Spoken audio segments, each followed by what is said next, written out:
m'appelle Céline, je suis designer et professeure de tricot pour la marque Mademoiselle Petroni. Je suis ravie de vous retrouver pour le 14e épisode de mon vlog créatif dédié au tricot et aux arts du fil en général. Tout d'abord, je vous souhaite une excellente année 2021. J'espère que cette nouvelle année vous apportera toute l'énergie et la bonne santé pour accomplir ce qui vous tient vraiment à cœur. Voilà, c'est ce que je vous souhaite le plus. Ça fait un petit moment que je ne suis pas revenue tourner un nouvel épisode de mon vlog dédié au tricot. La fin d'année, le mois de décembre 2020 a été un petit peu difficile, comme beaucoup d'entre vous, lié à la crise sanitaire. Ça va mieux, donc voilà, je suis très heureuse de vous retrouver. Je tiens également à vous remercier infiniment pour les très gentils commentaires et mots que vous m'avez laissés sous le dernier épisode de ma dernière vidéo. C'est vraiment été lu avec beaucoup d'attention. J'ai essayé de répondre au maximum de personnes. J'espère que je n'ai pas oublié trop de monde dans mes réponses. Voilà, sachez en tout cas que vos conseils, vos encouragements ont été très bien accueillis et qu'ils vont beaucoup me porter pour cette nouvelle année dans mes questionnements d'avenir pour ma petite entreprise créative. Bien entendu, la crise sanitaire est toujours là. Certains des projets que j'ambitionnais pour Mademoiselle Petroni devront être un peu différés, mais c'est pas grave, c'est ainsi. Et d'autres projets pourront quand même voir le jour en 2021. Donc je me réjouis d'avance de pouvoir faire évoluer un petit peu mon entreprise. Pour ce qui concerne les informations, tout le contenu qui va être présenté dans cet épisode, vous pourrez retrouver comme d'habitude les notes dans la description sous la vidéo. Donc j'indique également où vous pouvez me retrouver sur les réseaux sociaux et sur les internets. Vous trouverez le minutage de toutes les séquences du contenu de cet épisode, mais également toutes les références concernant les modèles et les choses que je vais vous présenter aujourd'hui. Avant de commencer le programme de cet épisode, je vais vous présenter donc au sommaire cette fois-ci 2 projets de tricot terminés, mais également 2 de mes en cours du moment. En attendant, je vous laisse en introduction avec quelques séquences que j'ai tournées ces dernières semaines concernant un petit peu les coulisses de mon atelier et les coulisses de mes créations de ces derniers jours. A tout de suite!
tricot terminé.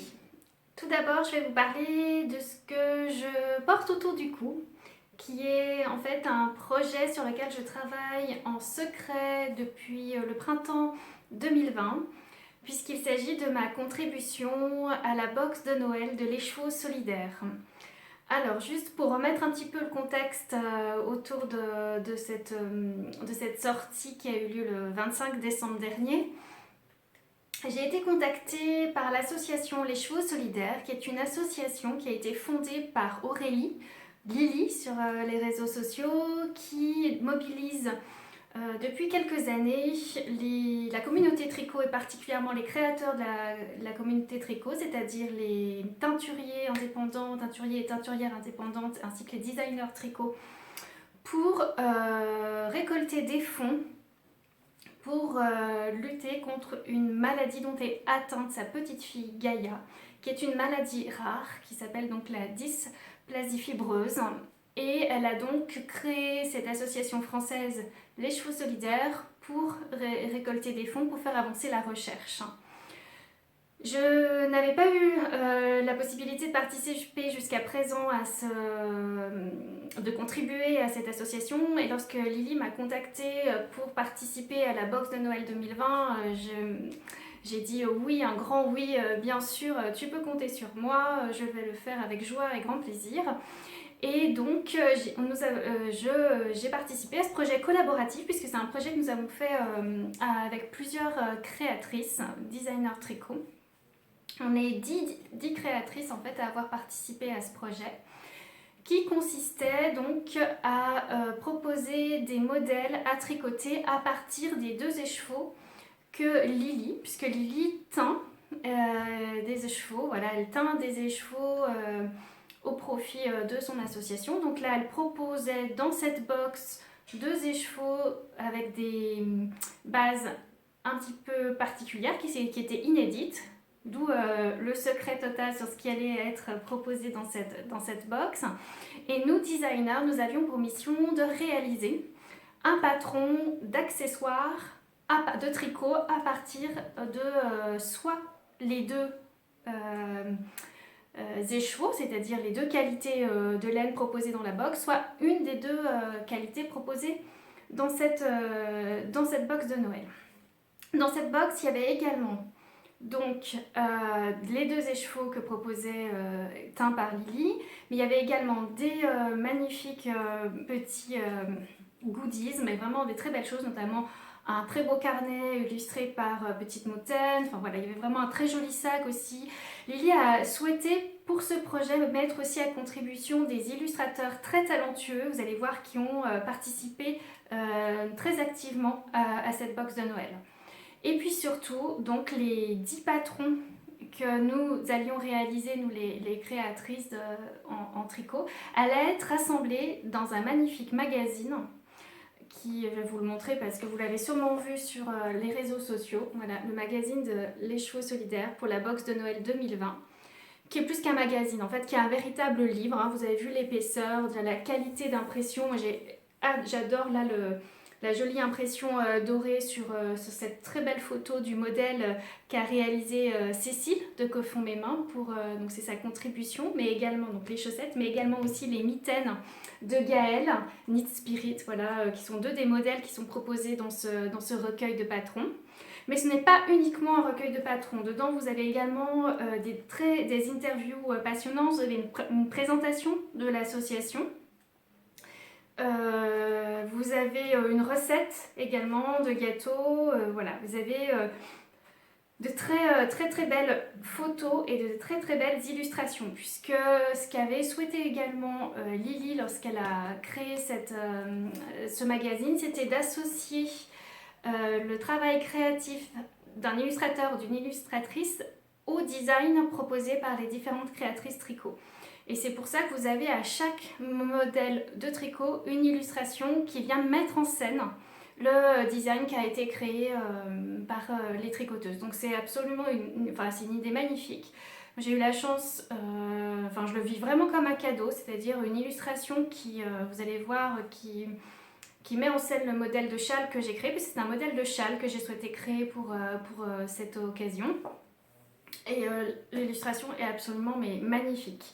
Et enfin, je trouve ça absolument merveilleux en tant que créateur, en tant que designer, de voir le dessin autre qu'un dessin purement technique ou un croquis qu'on fait nous au tout départ de notre travail, et de le voir voilà, s'épanouir dans une magnifique illustration, et le voir interprété surtout par quelqu'un d'autre. Moi j'ai trouvé ça, voilà, je l'ai vraiment reçu comme un cadeau et quelque chose de très précieux.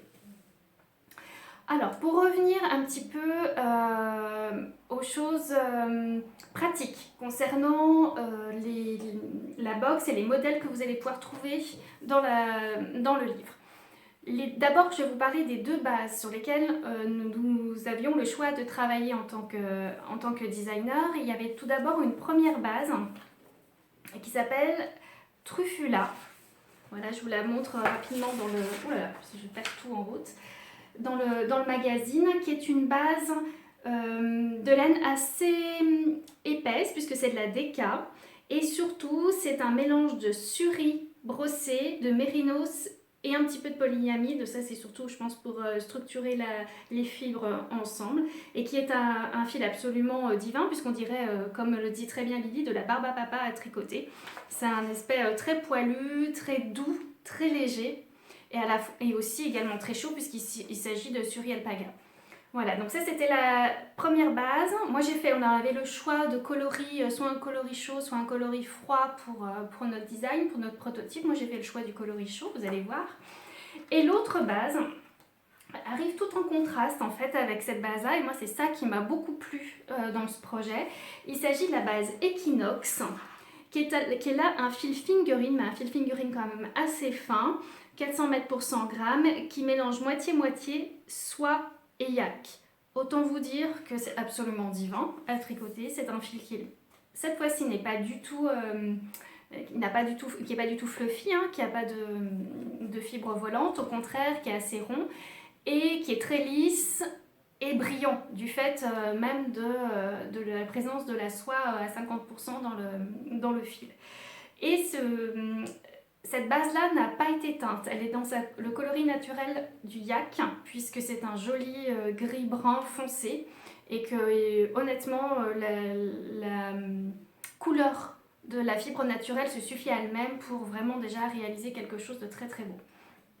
Donc voilà les deux matières sur lesquelles on avait le choix de composer. Moi j'ai fait le choix de travailler les deux. Voilà, j'avais très envie de me dire, de proposer un accessoire qui permette de tricoter les deux matières ensemble, de les associer, et en même temps qui permette d'utiliser un maximum du métrage qui était proposé par les deux écheveaux. Voilà, ça c'est le choix que j'ai fait. Pour ce qui concerne le livre, donc ce livre était donc en exclusivité dans la box de Noël, mais il est également possible de télécharger l'e-book sur Ravelry, tout comme il est possible d'acheter les patrons individuellement sur la boutique Ravelry de l'Écheveau Solidaire. Voilà, c'est tout à fait possible si vous avez craqué pour un des modèles. Vous avez également eu très envie de vous procurer le livre indépendamment de la box. Pour toutes les personnes qui n'ont pas acheté la box, vous aviez très envie de découvrir le livre. Donc c'est pourquoi Lily a lancé une enquête auprès de vous pour savoir si vous étiez prêts, vous étiez assez nombreux en fait pour lancer un deuxième tirage de cet ouvrage, ce qui je pense va être le cas. Puisque ça se présente bien, vous êtes très nombreuses nombreux à vouloir vous procurer cet ouvrage. Pour pouvoir vous inscrire pour acheter ensuite, vous montrer que vous êtes intéressé et acheter ensuite le livre, il suffit d'aller sur le profil Instagram de l'Écheveau Solidaire. Dans le profil, vous avez un lien Linktree qui vous renvoie justement sur les inscriptions pour le livre de l'Écheveau Solidaire 2020-2021. Dans ce livre, vous avez 10 patrons, tous absolument, vraiment ingénieux, intéressants. Par exemple, les magnifiques mitaines en brioche de Knit Spirit. Vous avez, je vous ai montré les très jolies chaussettes. Alors ça, c'est très astucieux. Cécile a fait le choix d'utiliser une base pour l'extérieur tout en délicatesse, et à l'intérieur de doubler la chaussette en suri alpaga, ce qui permet d'avoir des chaussettes d'intérieur. Mais alors ça, mais une très bonne idée confort et confit pour l'hiver. Moi vraiment j'ai trouvé ça génial. Vous avez aussi de très jolis bonnets, dont celui-ci qui s'appelle, je ne veux pas dire de bêtises, le bonnet Léonard, voilà, de The Wool Cat. Et vous voyez que chacun des modèles est associé à une très jolie illustration qui met en scène le petit, là il s'agit du bonnet. J'ai aussi eu un joli coup de cœur pour le bandeau de ma tricopine, le Nigalinote. Voilà, avec qui elle s'est associée pour faire une broderie dessus. Donc elle s'est associée avec, je ne veux pas dire de bêtises, voilà, Elodie, Elodie Blueberry. Mais quelle bonne idée d'envisager de faire une jolie, donc c'est une jolie broderie un peu de type floral, herbier on va dire, plus qu'on peut venir ajouter à ce bandeau. Et puis l'ingénieux col proposé aussi par Audrey de Yarnflex, qui a un très très joli rendu de points texturés qui permet de bien associer les deux matières ensemble. Voilà, vous voyez aussi la très belle illustration qui vient s'associer à cette création. Donc je vous invite à aller sur Ravelry, sur la boutique Ravelry des chevaux solitaires, parce que vous allez trouver tout le détail des différents patrons qui sont proposés dans ce livre. Comme ça pourra peut-être vous donner envie de vous inscrire pour précommander le livre. Maintenant, je vais vous parler plus particulièrement donc, de ma contribution à ce magnifique projet qui est donc mon design de châle Viera. Alors, voilà, c'est un grand châle que j'ai voulu très enveloppant en forme de demi-lune ou croissant de lune, voilà, puisque ça remonte un petit peu sur les côtés. Alors, il s'appelle Viera, c'est parce que c'est un petit clin d'œil à une des cousines de ma maman, qui est une cousine tchèque, qui habite dans la région de Bohême. Voilà, toujours un petit clin d'œil à mes origines familiales. Alors, c'est très drôle parce qu'il y a quelqu'un qui m'a demandé sur Instagram si Vera, enfin, puisqu'on le lit Vera, en fait, c'est juste le petit accent en fait, qu'il y a sur le E qui dit qu'il faut le prononcer Viera et non pas Vera. Et donc il m'a demandé si c'était pas plutôt un hommage à une célèbre créatrice qui fait de très jolis châles à rayures. C'est vrai que c'était très drôle. C'est donc Vera Välimäki, et j'ai trouvé ça, en effet, que ça aurait très bien pu être le clin d'œil à Vera Välimäki et ses magnifiques designs avec des rayures. Mais non, en fait j'ai pensé plutôt à faire un petit clin d'œil à mes origines tchèques. Ce châle, il est composé de 3 sections et j'ai vraiment relevé le défi d'associer les deux matières très contrastantes, les unes l'une avec l'autre. C'est ça qui m'a extrêmement challengée dans ce processus de création. La base Truffula, qui est une base quand même assez épaisse, Deka qui prend beaucoup d'ampleur avec le blocage puisque les fibres vont se déployer, et au contraire une base 2 fois moins épaisse qui est en fingering très fin et très ronde, qui est celle à base de soie et yak. Et l'idée, c'était de jouer sur les points pour avoir un échantillon qui va essayer de se maintenir tout au long du châle pour ne pas avoir à changer de diamètre d'aiguille. C'était ça mon challenge. Donc il se tricote en aiguille numéro 4 du début jusqu'à la fin. On ne change pas de diamètre d'aiguille, c'est simplement le fait de changer de point qui va permettre d'avoir un tissu homogène. Donc là, on va avoir du point mousse qui va être quand même assez dense, parce que c'est la partie que je voulais la plus chaude, puisque c'est la partie qui est la plus proche du cou. Puis ensuite, il va s'aérer un petit peu, puisqu'on va utiliser dans la deuxième section un système de rayures qui va alterner à la fois les couleurs, mais aussi les points, puisqu'on va alterner du jersey avec des rayures de point mousse. Un rythme des rayures qui va un petit peu changer au fil de la section, et la particularité de cette section-là, c'est que les rayures se tricotent avec des rangs raccourcis, ce qui vont permettre de venir allonger un peu la profondeur du châle, puisque ce qu'il y a Ce qu'on a tendance à avoir avec ce type de châle où on augmente énormément sur les côtés, on fait beaucoup d'augmentation sur les côtés, c'est qu'on va avoir une grande longueur de châle, on n'a pas forcément une grande profondeur.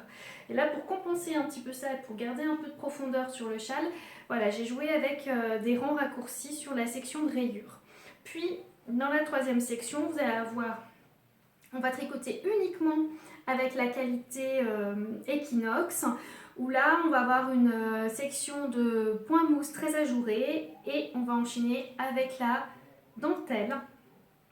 Une dentelle que je voulais pareil, très bohème, qui a un effet très travaillé, mais vous verrez qu'elle n'est vraiment pas difficile à réaliser, puisqu'il s'agit d'une dentelle qui se tricote perpendiculairement au reste du châle. Donc on va relever en début de rang, on relève un certain nombre de mailles, on ajoute en fait, c'est pas qu'on relève, je dis des bêtises, on monte un certain nombre de mailles, et à partir de ce nouveau nombre de mailles qui est ajouté ici, on va tricoter après de manière perpendiculaire et on va raccrocher les mailles au rang perpendiculairement au travail, à l'ouvrage. L'avantage de cette technique-là, c'est de réaliser une bordure en dentelle sans avoir une longueur de rang immense. Il faut répéter des sections de diagrammes. Non, là, c'est le rang en lui-même est très court. Enfin, le nombre de mailles sur le rang est très court, puisque je crois qu'il y a entre 8 et 12 mailles, je ne me rappelle plus exactement. Enfin, c'est quand même assez rapide. Mais par contre, voilà, on est rythmé. Alors c'est sûr, ça prend un peu plus de temps pour avancer, pour monter sa dentelle. Mais je trouve que c'est moins engageant au niveau mental, puisque on se repère plus facilement, on a le temps d'enregistrer aussi le motif de la dentelle. Voilà, il y a un petit côté un petit peu plus zen pour tricoter cette partie-là. Et donc comme vous voyez, l'idée c'est qu'elle soit vraiment très ajourée pour pouvoir avoir son joli rendu. Et alors l'avantage, c'est que le rabat, il se fait uniquement sur les dernières mailles ici. Donc on n'a pas un long rabat à réaliser en fin de châle. Je voulais donner comme une information importante, puisque j'ai eu une personne qui m'a contactée qui est en train de tricoter le châle et malheureusement elle a eu un souci au niveau de la bordure. Alors je n'avais pas eu ce problème-là lorsque mes testeuses ont réalisé le modèle, mais ça peut peut-être arriver à certaines d'entre vous, donc je préfère vous avertir. Je propose sur la section où il y a les rayures, donc la section 2, de ne pas couper le fil pour changer de couleur, mais de faire courir le fil le long de la bordure. Alors attention, si vous faites ça, il faut vraiment veiller à ce que vous donniez du mou au fil qui court le long de votre bordure. Parce que sinon, vous allez vous retrouver avec un fil qui va venir se resserrer et froncer comme ça la bordure et venir la replier sur elle-même. Et vous n'aurez pas à avoir assez de détente pour venir bloquer de manière, avec l'ampleur que vous voulez votre châle. Donc ça c'est la première on va dire, petite chose dont je voulais vous mettre en garde, de faire très attention si vous faites le choix donc de laisser courir le fil pour pas avoir à couper les fils et à les rentrer ensuite quand vous changez de couleur.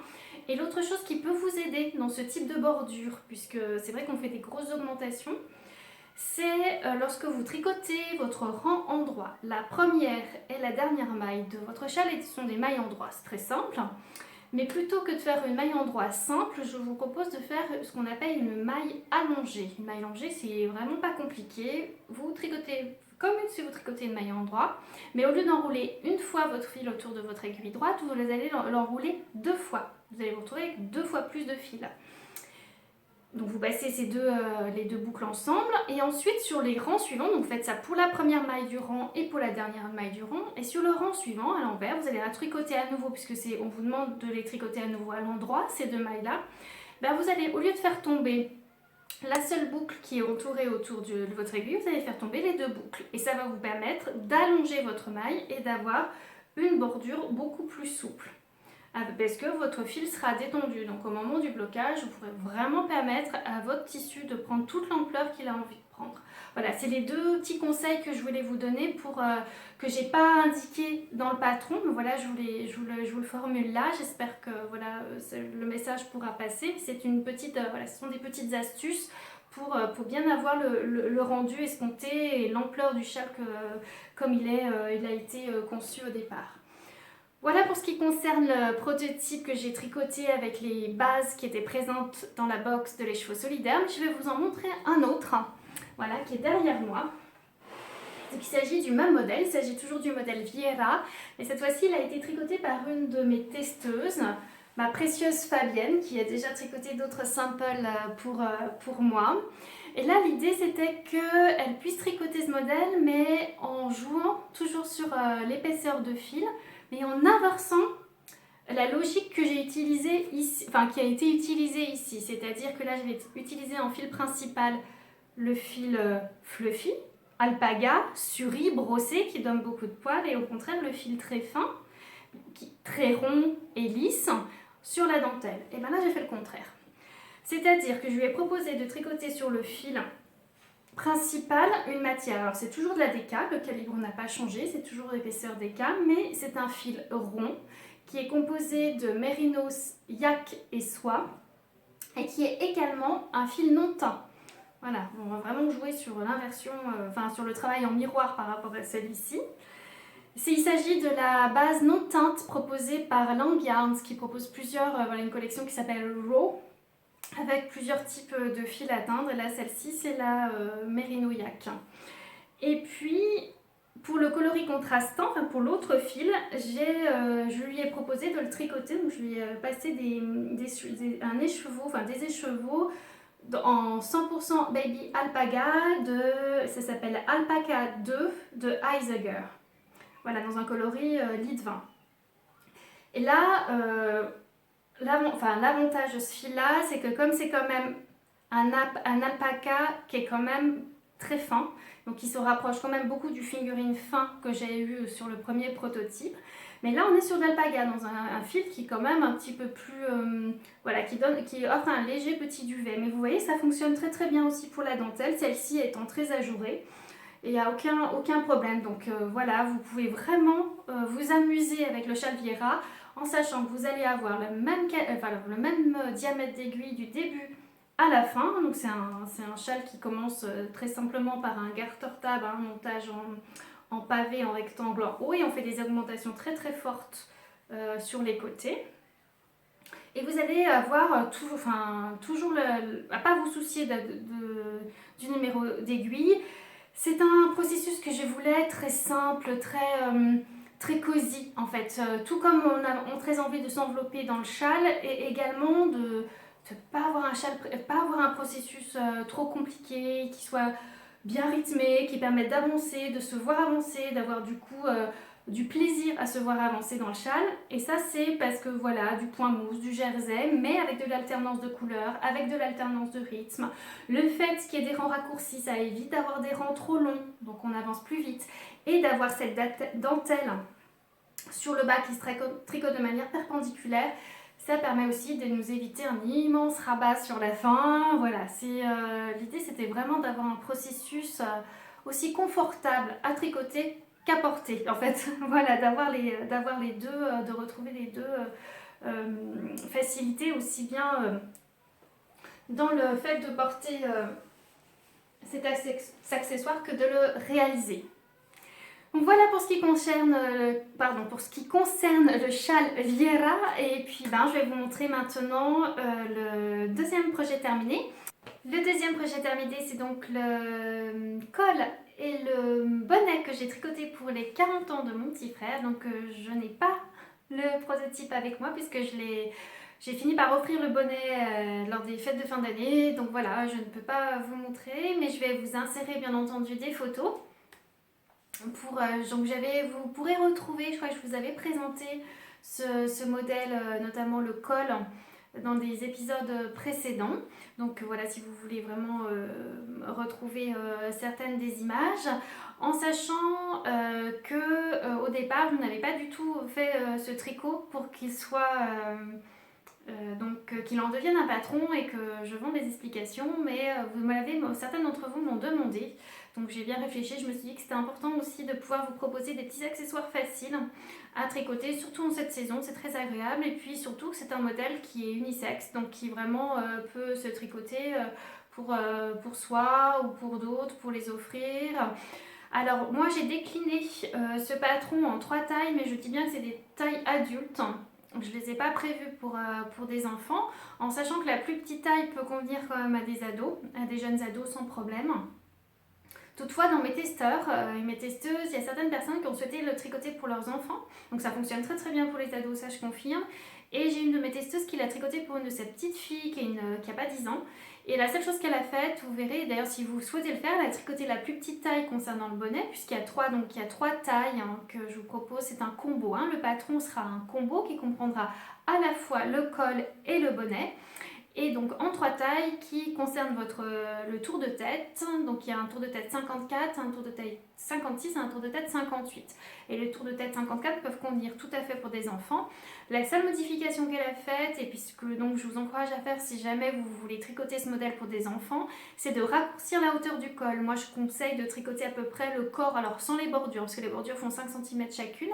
Mais le corps du col fait 17 cm, vous pouvez réduire, vous pouvez passer à 15 voire 14 cm, ça sera largement suffisant, à vous de voir par rapport à votre enfant pour ne pas lui faire un col beaucoup trop haut, voilà. C'est la seule chose, sachez que c'est possible, c'est pas prévu au départ pour des enfants, mais voilà, c'est tout à fait, on peut l'adapter. Alors, ce petit combo que finalement j'ai fini par appeler Paul, parce que j'avais fait aussi un petit appel auprès de vous pour savoir quel nom je pourrais donner à ce modèle. Donc c'est un petit clin d'œil à Paul Newman, mais aussi parce que voilà, mon frère s'appelant Jean-Paul, je voulais lui faire un petit clin d'œil. Donc le combo s'appelle Paul. Et donc il comprend le col et le bonnet, qui se tricote dans un point texturé bicolore et avec des côtes très moelleuses qui sont des côtes du pêcheur, qui sont une forme de fausse côte anglaise. Voilà, mais je vous explique tout dans le patron. C'est très facile à réaliser, c'est plus facile à réaliser que des côtes anglaises, c'est-à-dire que du tricot brioche, et ça donne un rendu un peu équivalent, très très moelleux. Donc, ils se tricotent tous les deux du bas vers le haut. On commence donc pour le col par une section de côte du pêcheur dans un coloris. On va tricoter tout le corps en circulaire dans un système de points texturés en maille glissée, qui est en fait une base de tricot mosaïque, qui est très facile. C'est comme en fait un point de riz qu'on va alterner avec des mailles glissées et qui se tricotent en bicolore. C'est-à-dire qu'on va avoir une quinconce de points de riz qui va se réaliser tout au long du col avec une alternance de mailles glissées dans l'autre coloris. Et on termine l'autre bord côte dans l'autre, je propose de le tricoter dans l'autre coloris. Pour ce qui concerne le bonnet, moi j'ai fait le choix volontaire, c'est ce qui est proposé dans le patron, d'intervertir les dominances de couleurs, entre guillemets, comme on pourrait dire en jacquard. C'est pas vraiment le cas, mais au lieu d'avoir le bonnet totalement assorti au col, ce que j'ai fait, c'est que j'ai inversé le coloris principal et le coloris contrastant. C'est pour ça qu'on va se retrouver avec une bande de côte d'un autre coloris de l'autre coloris pour le bonnet, puis ensuite la dominance sur le point texturé bicolore va changer, va être différente du col. Alors moi je trouvais que sur le modèle que j'ai fait pour mon frère ça fonctionnait bien. Après ça dépend les coloris que vous choisissez. Il est possible que vous ayez vraiment envie d'assortir les deux pièces du combo. À ce moment-là vous pouvez tout à fait choisir de ne pas alterner les coloris, de ne pas les inverser. C'est le choix qu'ont fait certaines de mes testeuses également. J'ai tout à fait donné la possibilité de le faire. Attention, dans ce cas-là, le métrage qui est indiqué des différents coloris des fils dans le patron ne pourra plus fonctionner. Il faudra veiller, sachant que je pense qu'avec avec 2 pelotes de chaque, vous allez tout à fait pouvoir réaliser le combo. Pour ce qui concerne justement la qualité du fil que j'ai utilisé, c'est un bonnet que je propose, un combo, le col également, de tricoter dans un fil de calibre plutôt sport, mais sport assez gonflant. Ça peut même aller jusqu'à la DK, ça dépend de ce que vous avez utilisé comme type de fibre. Et alors attention, il faut bien réaliser l'échantillon comme je vous dis de le faire dans le patron, puisqu'il s'agit d'un échantillon de point texturé. Vraiment l'échantillon a été calculé à partir du point texturé bicolore. Et il faut bien tricoter votre échantillon en circulaire, sinon vous n'allez pas arriver à avoir le même rendu du motif. Les explications sont en circulaire.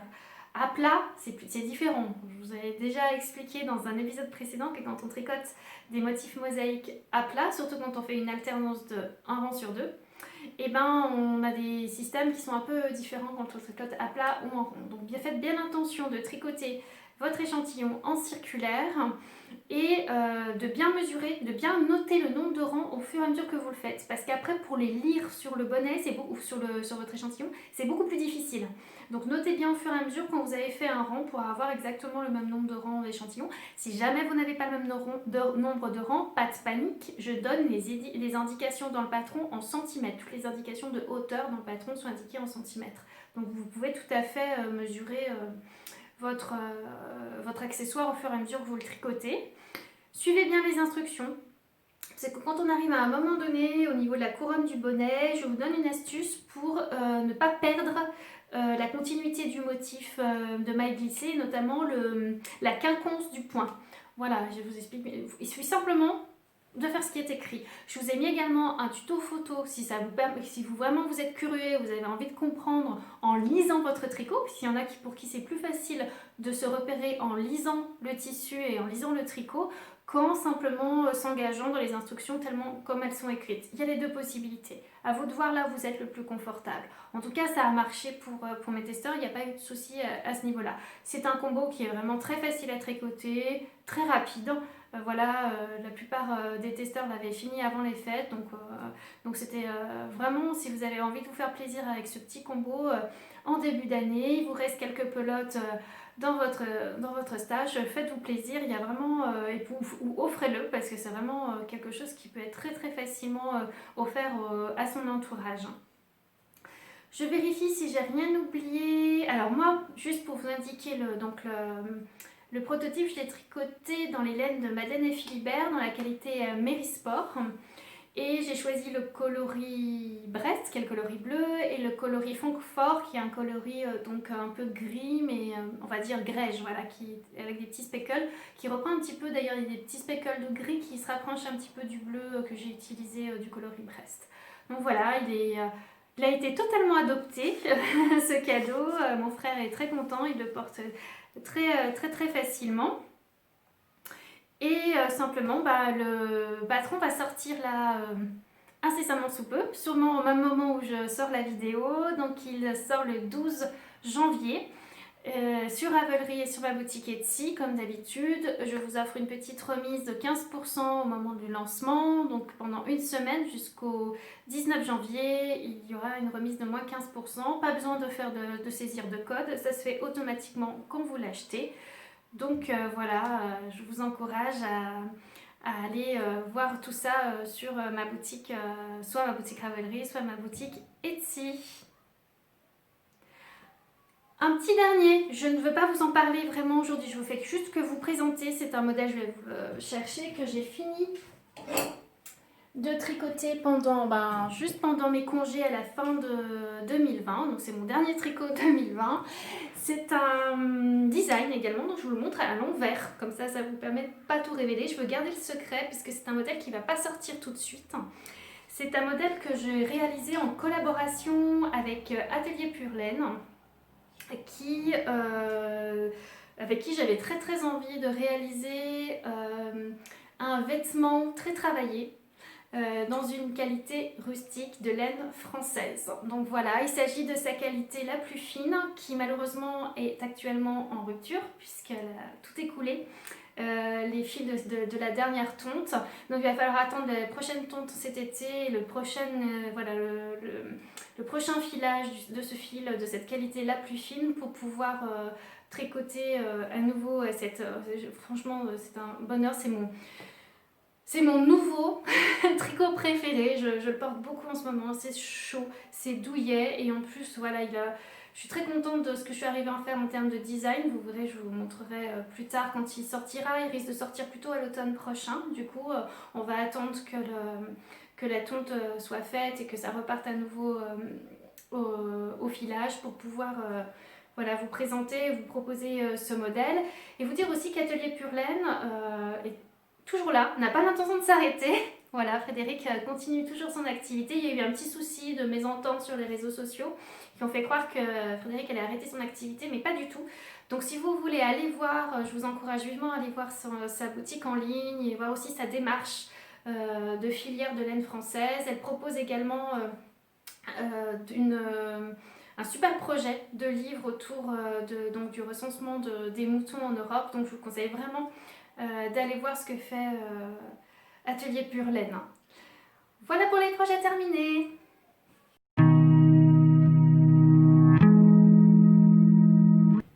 Je vais passer au projet en cours, tant que j'ai encore un peu de lumière et que le soleil ne se cache pas trop vite, espérons. Voilà, donc je vais vous présenter seulement deux de mes projets en cours parce que j'en ai tellement que j'ai préféré limiter. Donc je vais vous présenter à la fois un projet pro et un projet perso. Je vais commencer par ce qu'il y a derrière moi, puisque vous le voyez là depuis tout à l'heure et que vous l'avez déjà vu dans d'autres épisodes auparavant. Il s'agit de la cape que je suis en train de designer. Donc c'est une totale aventure en fait, cette cape.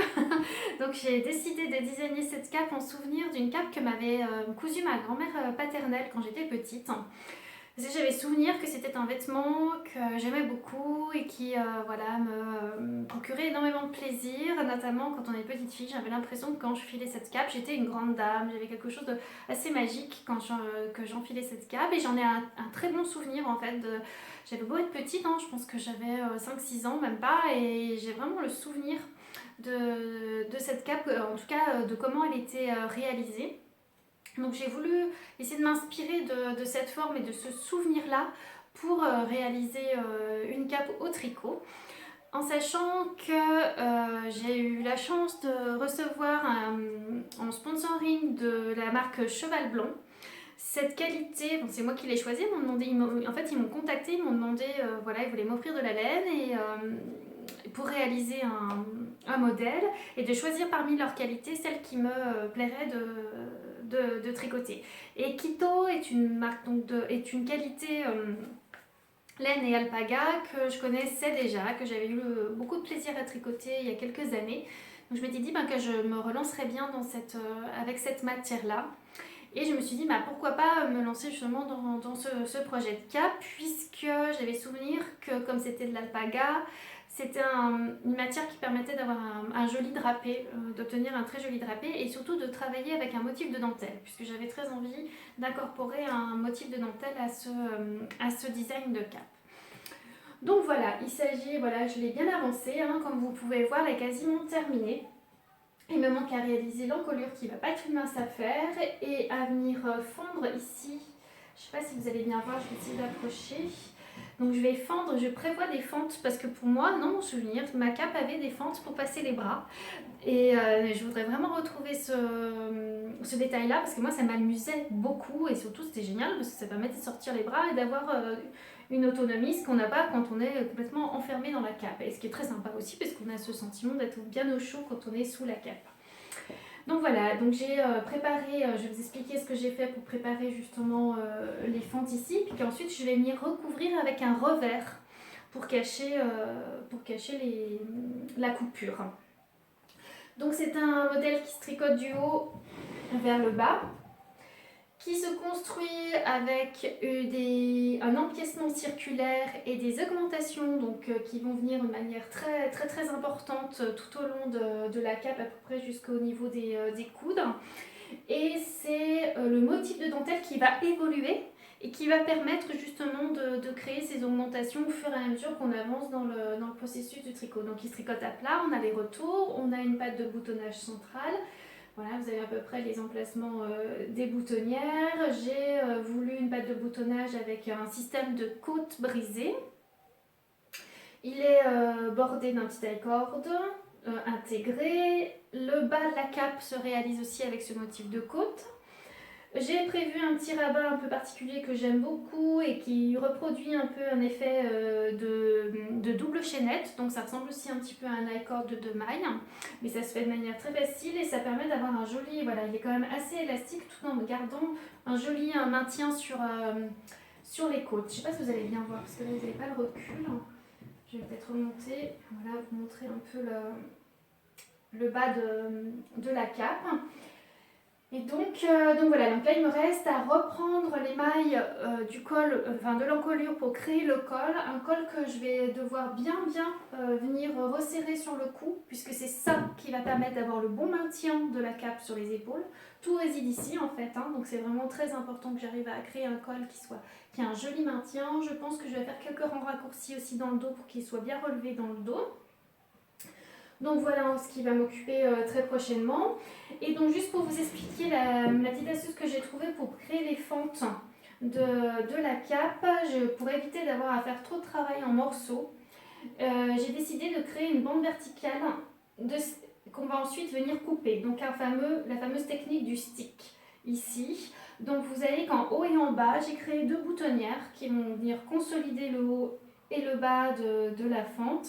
Et nous, je vais venir consolider à la machine à coudre un rang au milieu là, de la fente. Et ensuite, je vais venir couper. Je vais replier les excédents de tissu à l'intérieur et sûrement les coudre avec un joli ruban à l'intérieur. Et ensuite, je vais venir relever les mailles ici.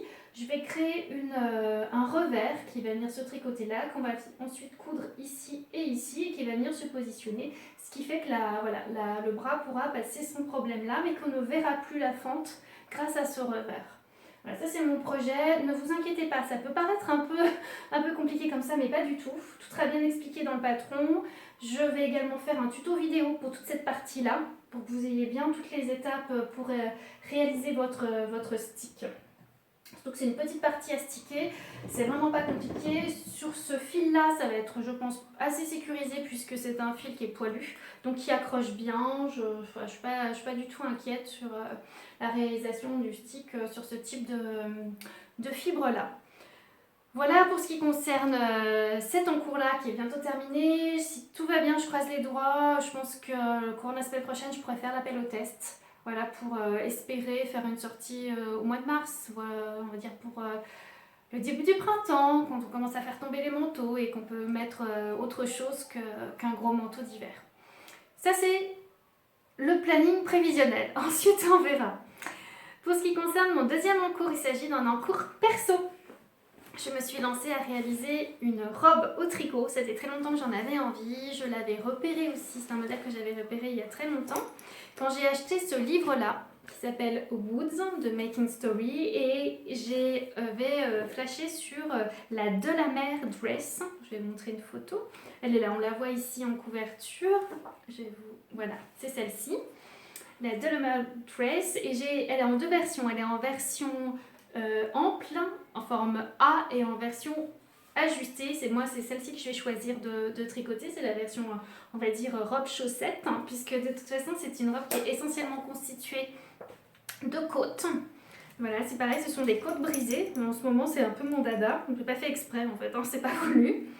Et donc c'est une robe qui se tricote en laine Deka.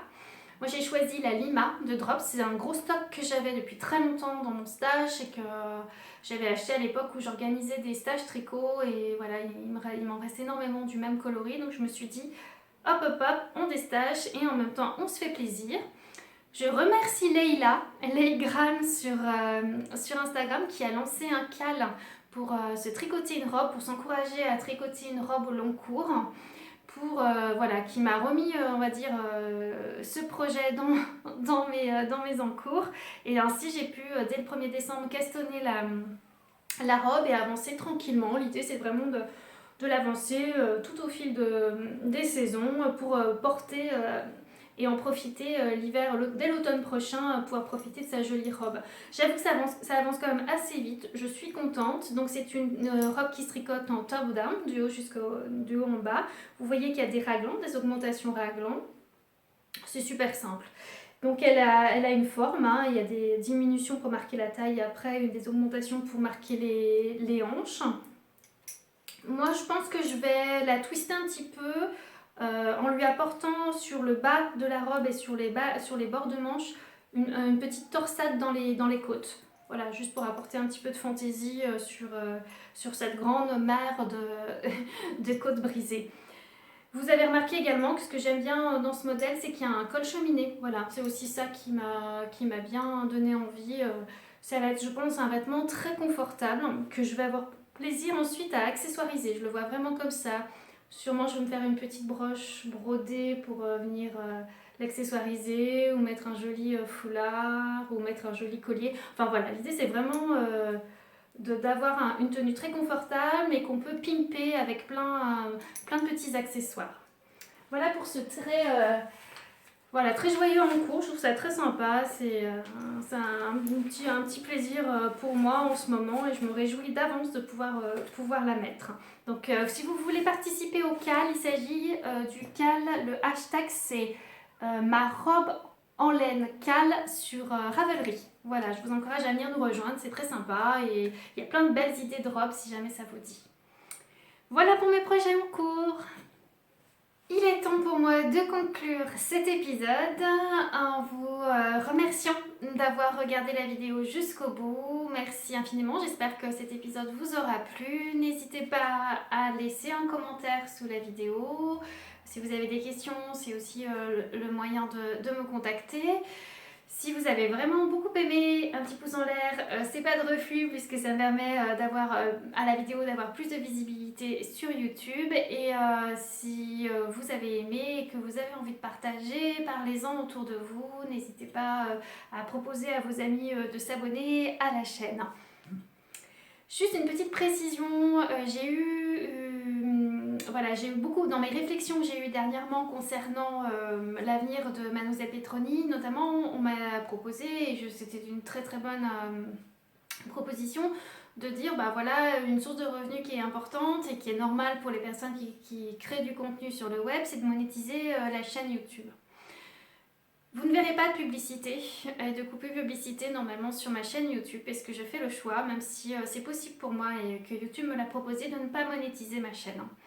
C'est un choix qui est très personnel, qui est plus en lien avec mes valeurs et qui fait que je ne souhaite pas que YouTube utilise tout ce que je crée comme contenu pour retenir votre attention et en profiter pour passer des publicités et vous inciter à la surconsommation. C'est pas ma vision et de mon travail, et c'est pas du tout les valeurs que j'ai envie de défendre. Donc c'est un choix qui est très personnel. Je ne critique pas du tout les personnes qui font le choix de monétiser leur chaîne.